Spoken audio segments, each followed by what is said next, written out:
want to look at some details from the life of Jesus, and I want to listen to what those details mean. I've probably told this story before in our Wednesday night Bible studies. I'll tell it again. A couple of years ago, I'm in Jerusalem, and I'm trying to impress a rabbi, a Jewish rabbi, with my knowledge of Judaism, which is the kind of stupid thing I frequently do. And I was telling him how I was trying to impress upon him how kosher Jesus is. Never know what to say with Jesus, what tends to put Jesus in. But Jesus, even though he didn't have to do this, he traveled all the way from Galilee to Jerusalem 3 times a year for the major Jewish feasts. He didn't have to do that. The limit was 25 miles in Jesus' day. He lives 100 miles away, but he does it. And I was hoping to impress this rabbi with this knowledge, and he looked at me and said, but what does that mean? I said, what are you talking about? He said, what does it mean that he did that? I said, well, why don't you tell me? He said, it means that Jesus spends 3 months out of every year walking back and forth to Jerusalem.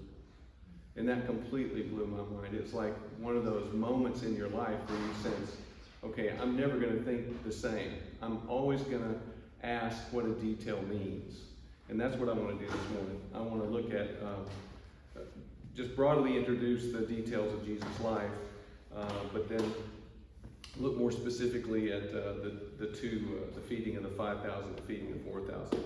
So I've got a brief sketch of Jesus that I've been working on. He's 5'6". That's this tall. How do I know that? Burial evidence from Israeli Antiquity Society of Jewish males, 1st century, around Jesus' age. Average height's 5'6". You're thinking Jesus is short. No, everyone's short. You know, if he's average, he's 5'6". The bones of Peter in the Vatican, Peter was just 5'5", so he didn't even make it to 5'6". So he's around 5'6". His hair is probably about 3 inches long. We know that also from the same study that was done from the graves. His skin is honey-colored. His friends would have called him Yeshu. That's kind of an exciting idea to me. I mean, my full name is Michael, but my friends call me Mike. Same thing. Jesus' full name is Yeshua, Joshua. But his friends would have called him Yeshu. So how cool is that? I'm going to start calling him that. I'm going to start, when I pray, I'm going to call him Yeshu. If he doesn't mind. I hope he doesn't mind. He's virtually unrecognizable in a crowd. He looks just like everyone else. He has to be pointed out in the Garden of Gethsemane amongst the disciples. So he's not taller, he doesn't have a halo, he doesn't wear a white robe. He's ordinary. You look at him and you don't look twice. From 100 yards away, his own disciples can't recognize him. That's John 21, second miraculous catch of fish. We have no physical description because no one thought there was anything, worth describing. I guess it was not so much his appearance that mattered. He wears a short knee-length tunic of wool or linen. If you've watched The Chosen, they've gotten that just right. He doesn't like people who wear long robes. When the scribes do that, he makes fun of that. That's Mark 12:38. He speaks 3 languages. How do I know that? Everyone speaks 3 languages in his world. He speaks Aramaic amongst his Jewish friends. He speaks Hebrew in the synagogue, but he speaks Greek also. And when we see him talking to the Syrophoenician woman, they're going to be speaking Greek. There's certain syllables that he can't pronounce, which I find absolutely fascinating, because he's from Galilee. Galileans had an accent. They actually weren't allowed to read from the Torah in the temple because the priests were afraid they would mispronounce the Torah because they had this funny accent. Kind of, how people look down on us, Southerners, because we have this beautiful accent. Jesus has a recognizable accent. And the Hebrew letter shin, which, when Spock does that, that's a shin. If it has a dot on it, it's sha. If it doesn't have a dot on it, it's sa. And Jesus doesn't differentiate between those 2 sounds. And it makes him sound uneducated. Judges 12, the whole shibboleth business. He grows up in a household of at least 9 people. Think of that. He has 4 brothers, and then there's him. He has at least 2 sisters, and Joseph and Mary. That's 9.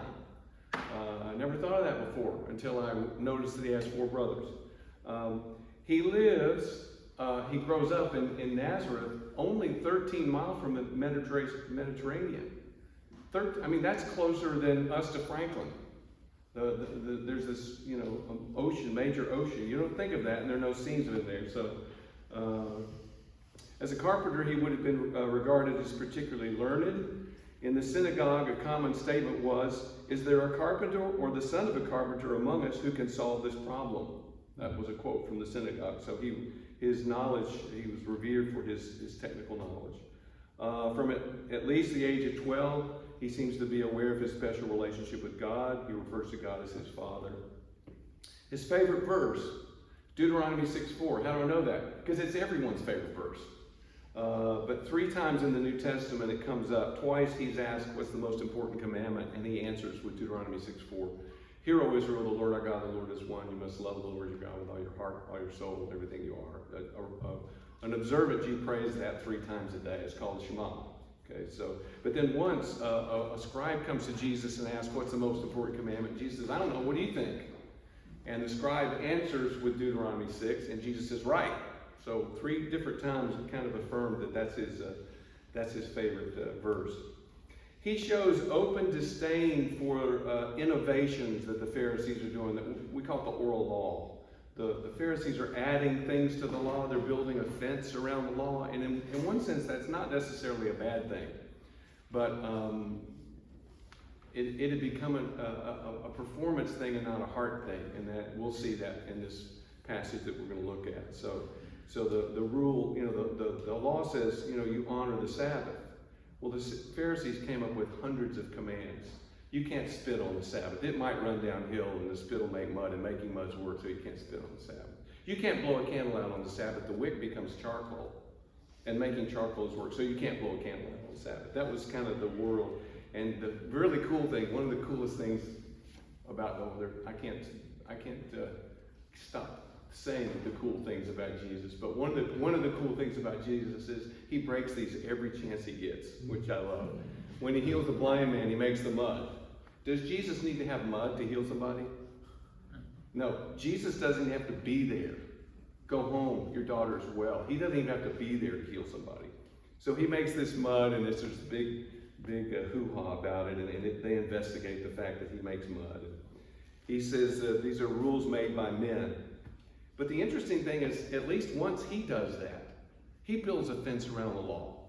The 3 basic pillars of piety in Judaism, which are prayer, fasting, and giving to the poor, Jesus adds an innovation to that. Remember what that innovation was? It says you do it in secret. Don't let your left hand know what your right hand is doing, right? Don't blow a trumpet when you give to the poor, that sort of thing. So he did his own rabbinic sort of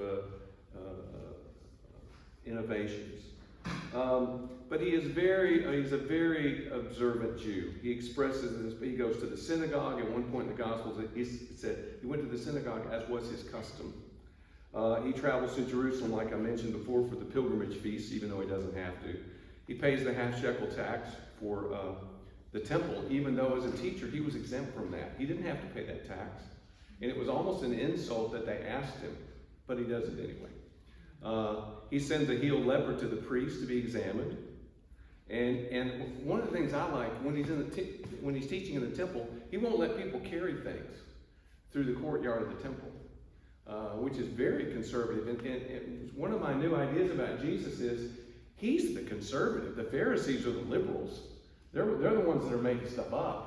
Jesus is the conservative. What does Moses say? He'll say. So I got just a few more of these. At least 9 times he goes into hiding in the Gospels, which I find absolutely fascinating. 7 times he asks his disciples to keep his messiahship a secret. Now, quick sidebar. If I say something over here, it's not going to be on the test. We only have 0.09% of the life of Jesus in the Gospels. If Jesus' life is $100, we have 9 cents of it. So I'm a little bit reluctant to say he goes into hiding 9 times. He goes into hiding 9 times in 0.09% of his life. So you do the math, you're better at math, you can figure out how many times. It ends up being like 250 times, somebody told me. So I want to be careful about saying 7 times he tells his disciples to keep his messiahship a secret. Well, 7 times it's recorded in the Gospels. The truth is, he probably did that a lot. You know, Peter makes his great confession, "You're the Messiah." And Jesus says, "Don't tell anybody." Fascinating to me. 32 times in the Gospels, boy, this is so nerdy.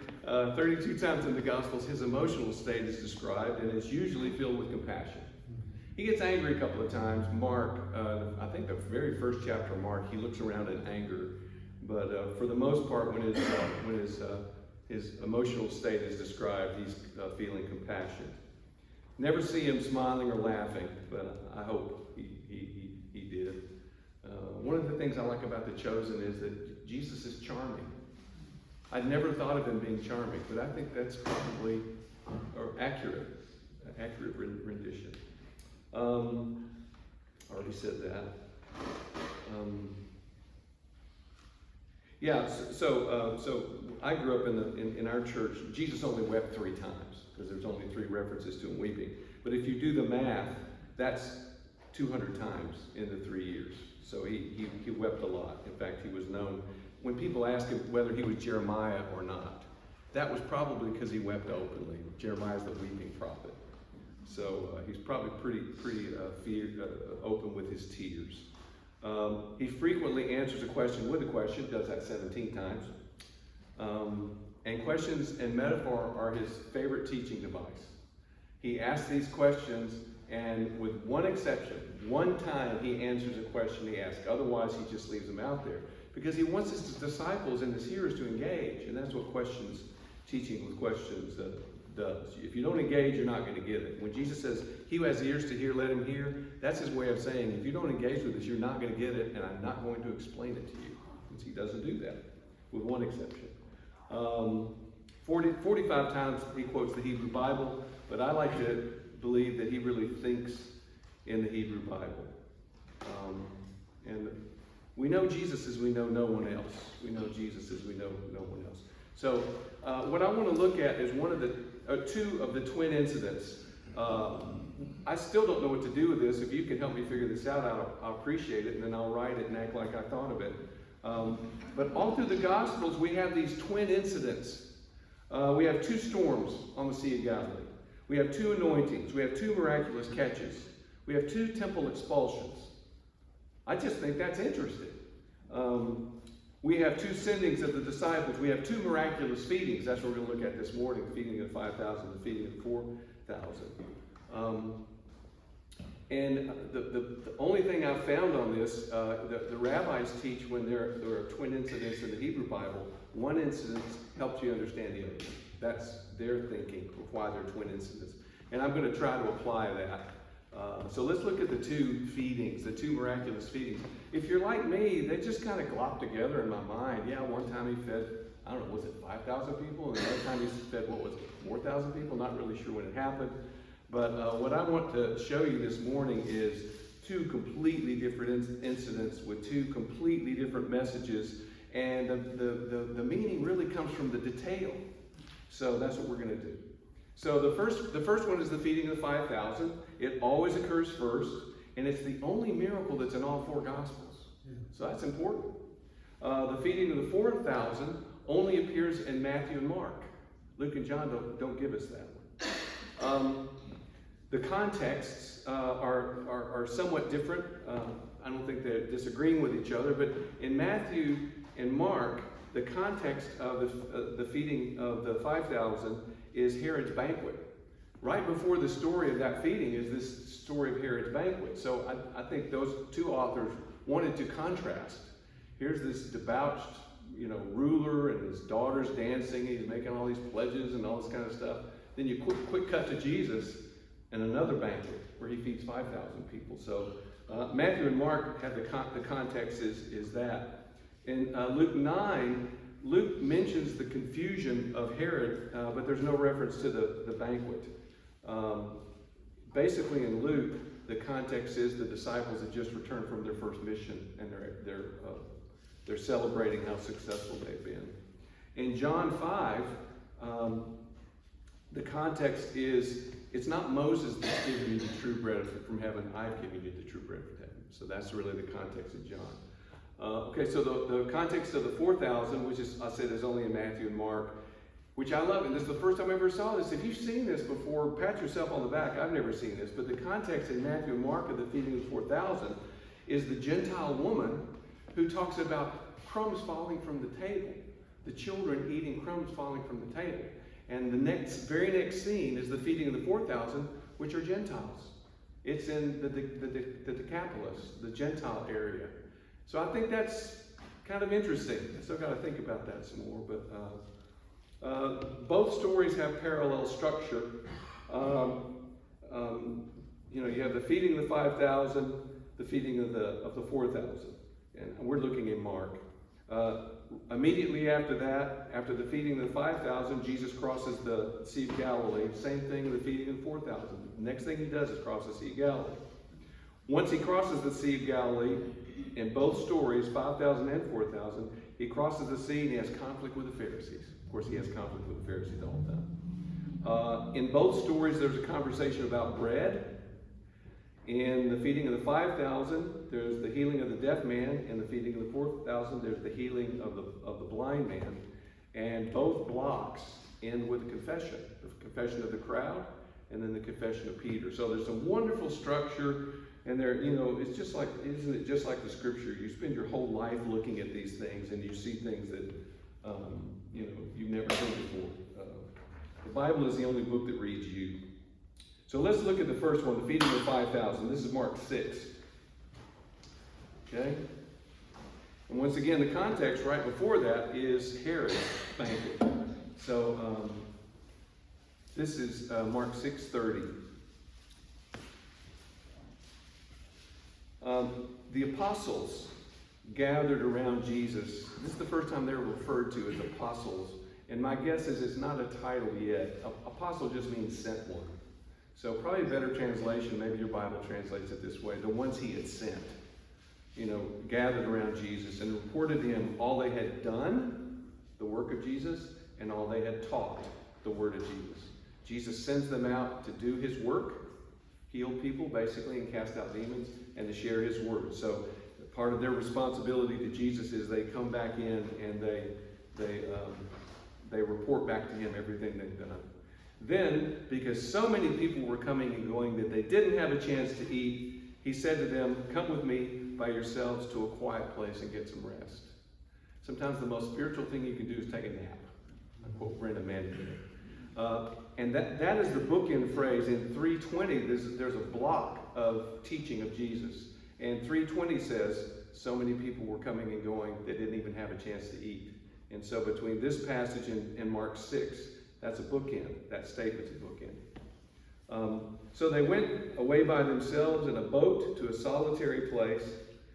But many who saw them leaving recognized them and ran on foot from all the towns and got there ahead of them. We looked at pictures from Israel last Wednesday night, and I showed you how small the Sea of Galilee is. Just think TVA Lake. It's not big at all. And what happens is he tries to cross the northern tip of that lake in the boat, and the people are on the shore, and they can see the boat. Wherever you are on the lake, you can always see where a boat is. And they just follow around the shore, and they're waiting for him when he gets there. So it's a rotten strategy. You would think Jesus could come up with something better, but it doesn't work. So the people from all these towns, they gather ahead of him. When Jesus landed and saw a large crowd, I would have been ticked off. Could you give me 5 minutes, right? Give me a break, folks. That's not how Jesus responds. Jesus has compassion on them. He has compassion. Because they were like sheep without a shepherd. And that image comes right out of Exodus. That's what Moses says to God. He says these people, they're like sheep without a shepherd. That's Exodus. Well, Numbers 27:17. Moses asked the Lord to appoint a new leader so the people will not be as sheep without a shepherd. So that's Jesus thinking in the Hebrew Bible. And so how does he show his compassion on them? He begins to teach them many things. I've never seen that before. I thought that's pretty interesting. How does Jesus respond with compassion? He teaches. He teaches them many things. By this time, it was late in the day, so his disciples came to him. This is a remote place, hint, hint, they said, and it's already very late. Send the people away so they can go to the surrounding countryside and villages and buy themselves something to eat. And I love this. With a little twinkle in his eye, and there are 5,000 men, not to mention women and children, so maybe 15,000, 20,000 people. Jesus looks at them and says, you give them something to eat. My mentor, one of his quotes was, you should always work at the level of your own inadequacy. If you write down anything, write this down. You should always work at the level of your own inadequacy. Bill would say, if the Lord doesn't show up to help you do what you're going to do, and you'll fail miserably. That's where you should be. He'd say, don't just do what you're good at. You should always be right on the edge of your inadequacy, so that if God doesn't show up to help you, you'll fail. And that's exactly what this is. They are right smack dab in the middle of their inadequacy. 20,000 people, they can't feed themselves. So I think Jesus is putting them in that place. You should always work at the, don't just do what you're good at. Anybody can do that. Work at the level of your own inadequacy. So you give them something to eat. And again, here's something right out of Numbers. Numbers 11:13, Moses. They're almost quoting it. They said to him, that would take 8 months of a man's wages. Are we to go and spend that much on bread and give it to them to eat? Moses in Numbers 11:13 and 22 says, where shall I find meat to give all these people? You put me in an impossible place. How many loaves do you have? He asked. Go and see. When they found out, they said 5 and 2 fish. What is that? That's an eyewitness detail. Mark, we know that the source for Mark's gospel is Peter. Peter remembers how many fish, 2 little sardine, 2 little tiny fish, and some barley bread. One translation says this is barley bread, which is fit for beasts, the rabbis say. In the Roman military, when you were being punished, they made you eat barley bread because it's very coarse. So we've got 5 crummy loaves and 2 little bitty fish. So it does not look good, and 20,000 people to feed. Then Jesus directed to have all the people sit down in groups on the green grass. Eyewitness detail. See, Peter remembers that. So they sat down in groups of hundreds and fifties, taking the 5 loaves and the 2 fish and looking up to heaven. The only references we have to Jesus' attitude in prayer, when he prays, he looks up. John 11:41 and John 17:1 through 5, he looks up when he prays. And that's another thing I want to try. I want to start doing that, looking up. So he looks up to heaven, he gave thanks and broke the loaves. Then he gave them to his disciples to set before the people. Now, do you notice what's missing there? There's no miraculous language. There's no lightning bolts from his fingertips. There's no thunder clap. He does what you're going to do this afternoon at home. He says the blessing and multiplies the fish and the loaves. There's no miraculous language. In fact, several commentaries, more liberal commentaries, look at this passage and say, this isn't a miracle. There's no miraculous language. What Jesus did was basically show them this example of being generous. And so everyone shared their fish and bread with each other. I don't think so. I can't go with that. So, there's no miraculous language in this passage.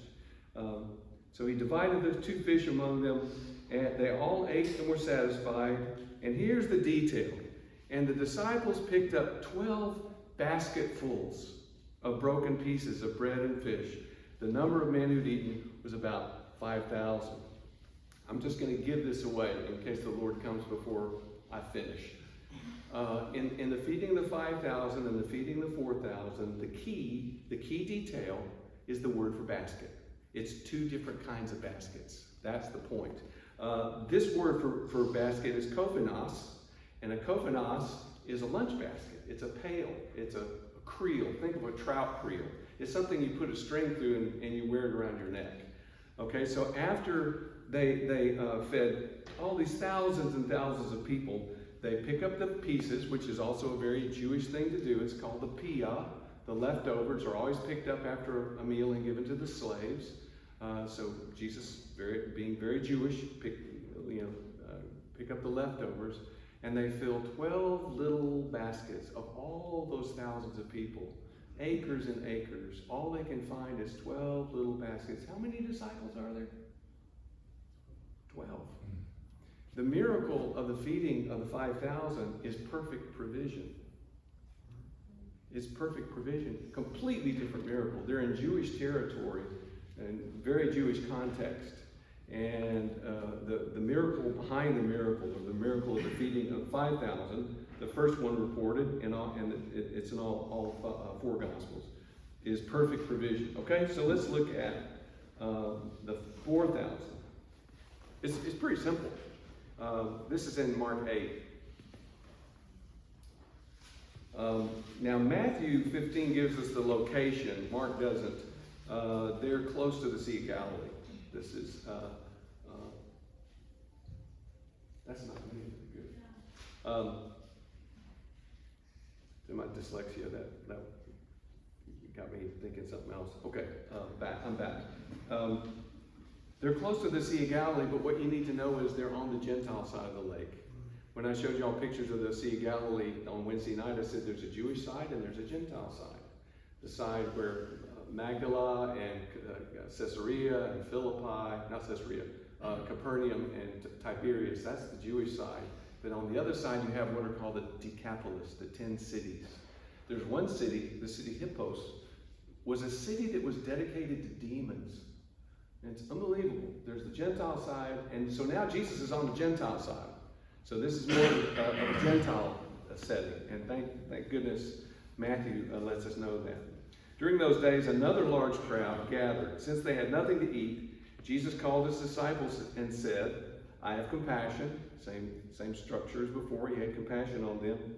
For these people, they have already been with me 3 days, and they have nothing to eat. Earlier, they'd only been with him 1 day. Now they've been with him for 3 days.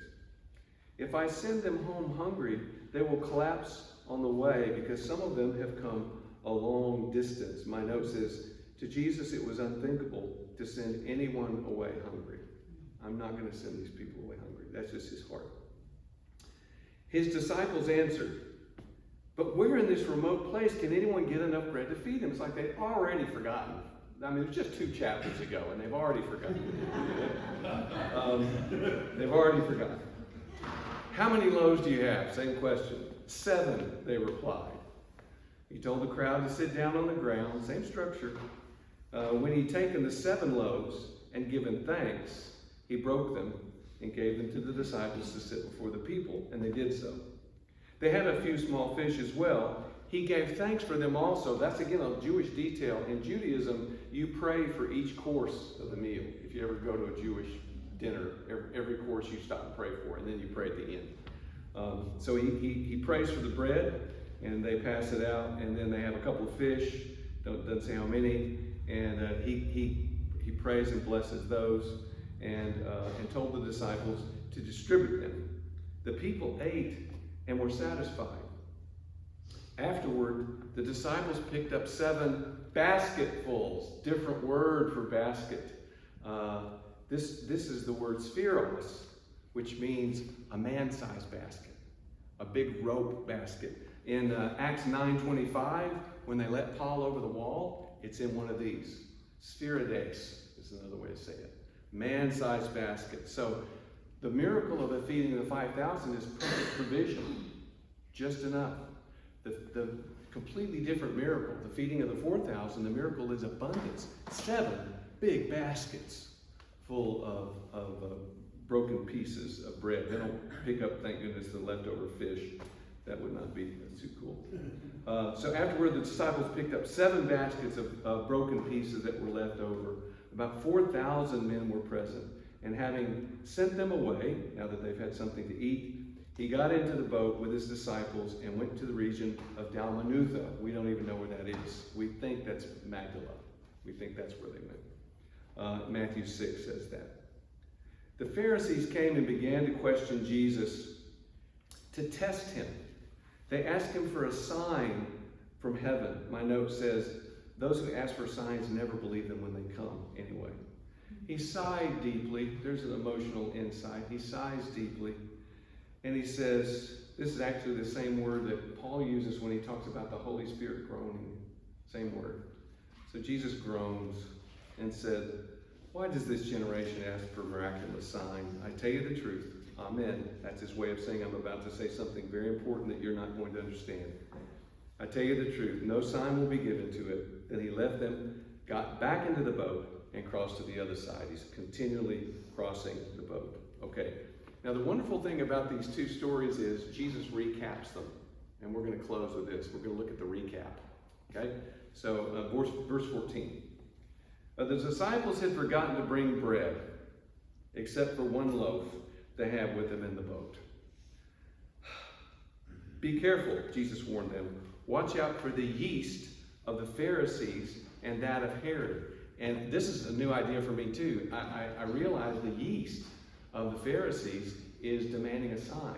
Because what does Herod do in Luke 23:8? He demands a sign from Jesus. So that's the yeast. I've never seen that before. So be careful. Watch out for the yeast of the Pharisees and that of Herod. And in Judaism, yeast is a sign of sin. If you've ever been there for Passover, one of the games you play with the children is you get a little packet of yeast and you hide it in the house. And they spend all day, it's a way to keep them busy and out of your hair. They spend all day looking for and they get a big prize. Whoever finds the little packet of yeast, it's a big deal. So yeast in Judaism is a sign of sin, because how does yeast work? I put a little bit in a big loaf of bread and it works through the whole loaf. That's how sin works, okay? So watch out for the yeast of the Pharisees and that of heaven. Watch out for the kind of mentality that won't believe, won't have faith, and demands a sign, which you never believe when the sign is given anyway. They discussed with one another and said, is it because we have no bread? They're completely clueless. Aware of their discussion, Jesus asked them, why are you talking about having no bread? Do you still not see or understand? Are your hearts hardened? Do you have eyes but fail to see and ears but fail to hear? And don't you remember when here's the recap. When I broke the 5 loaves for the 5,000, how many kophanoi did you pick up? 12, they replied. And when I broke the 7 loaves for the 4,000, how many spherodes? Big baskets. So Jesus uses the 2 different words. Did you pick up? They answered, 7. He said to them, do you still not understand? So I'll close right there. But the point is, and it's an elegant point, it's based on the details. Sometimes when Jesus does a miracle in our lives, it's perfect provision. I'll tell this story on Susan. I think this is true. I've added, I can always make a story better over the years, but I think this story is true. One of the first times I ever went to Israel, she called, or we were talking on the phone, and the pump had broken. Is that right? Remember this? The well had broken. Okay, so yeah, I'm not going to ask anymore because the details, now here come the details. So the pump had broken, and she's telling me this on the phone. And the Henry well had been there, and it was $1,200 to fix this beautiful stainless steel pump. I don't know if you've ever seen the well pumps. They're gorgeous machinery, okay? And it's $1,200, and she's talking to me on the phone. She says, we don't have $1,200. I said, well, all we can do is pray. Of course, she's there with 3 toddlers with no water.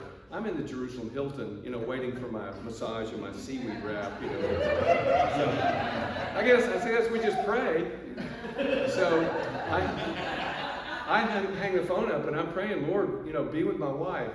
As I'm hanging the phone up, literally, as I'm putting the phone in the cradle, the director, we were doing a video on the life of Jesus, Fred Hollis is his name. He walked in and he said, you've been here for 10 days, and by agreement, they weren't paying me anything because I get a video that I can sell on the road, and so I get paid, and I get paid back. I wasn't doing it for free. But Fred says, we feel like we need to give you something. You've been away from home for 10 days. And so he hands me a check for $1,200. Wow. That's perfect provision. Now, if it had been a check for $12 million, I wouldn't be here right now. I would be morbidly obese, sitting in front of a big screen TV, channel surfing. But God knows what we need, and sometimes the great miracle isn't abundance. That's what we're always praying for, isn't it? We always want abundance. Sometimes the miracle is He knows, the God of the universe knew that there was this young woman in Franklin, Tennessee, whose well needed to be replaced, and she needed $1,200. The God of the universe did that. And orchestra, I mean, that to me is a greater miracle than 12 million would have been.